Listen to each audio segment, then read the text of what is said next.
আসসালামু আলাইকুম রহমতুল্লাহ। আল আহাদ সেন্টার থেকে আপনাদেরকে স্বাগতম।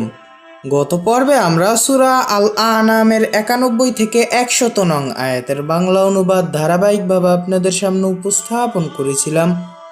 আজ আমরা সূরা আল আনামের 101 থেকে 110 নং আয়াতের বাংলা অনুবাদ ধারাবাহিকভাবে আপনাদের সামনে উপস্থাপন করব ইনশাআল্লাহ। আউযু বিল্লাহি মিনাশ শাইতানির রাজিম। বিসমিল্লাহির রহমানির রহিম। যিনি আকাশ পৃথিবীর আদি স্রষ্টা, কি করে তার সন্তান হতে পারে অথচ তার স্ত্রী নেই? তিনি সকল বস্তু সৃষ্টি করেছেন এবং সকল বিষয় সম্পর্কে অবহিত। এ হচ্ছে তোমাদের রব, নেই কোনো উপাস্য তিনি ছাড়া। তিনি সব কিছুর সৃষ্টিকর্তা, তোমরা তার দাসত্ব করো এবং তিনি সমস্ত কিছুর তত্ত্বাবধায়ক। সমস্ত চক্ষুগুলো তাকে আয়ত্ত করতে পারে না, অথচ তিনি সমস্ত চক্ষুগুলো আয়ত্তে রাখেন। তিনি সূক্ষ্মদর্শী, সর্ববিষয় অবগত। নিশ্চয় তোমাদের কাছে তোমাদের রবের নিকট হতে উজ্জ্বল প্রমাণসমূহ এসেছে। অতঃপর যে উহা দেখে সে তার নিজের কল্যাণের জন্য দেখে, এবং যে না দেখে তার পরিণাম তার উপরে। আমি তোমাদের উপরে রক্ষক নই।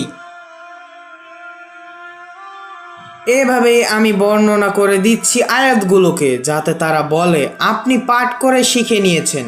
আমি স্পষ্ট করে বর্ণনা করে দিচ্ছি, উহা আল কোরআন ওই জাতির জন্য যারা জ্ঞান রাখে। আপনার রবের নিকট হতে আপনার কাছে যা ওহী করা হয় আপনি তার অনুসরণ করুন। তিনি ছাড়া কোনো উপাস্য নেই এবং মুশরিকদের থেকে ফিরে থাকুন। আল্লাহ ইচ্ছা করলে তারা শিরক করত না। আপনাকে আমি তাদের ওপর রক্ষক বানাইনি এবং তাদের অভিভাবকও নন। তোমরা তাদেরকে গালি দিও না যাদেরকে মুশরিকরা ডাকে আল্লাহর পরিবর্তে, তাহলে তারা আল্লাহকে গালি দিবে সীমালঙ্ঘন করে, জ্ঞানের অভাবে। এভাবে আমি শোভন করেছি প্রত্যেক উম্মতের জন্য তাদের কাজকে। অতঃপর তাদের রবের কাছে তাদের প্রত্যাবর্তন, তিনি জানাবেন তাদেরকে যা তারা করতেছিল।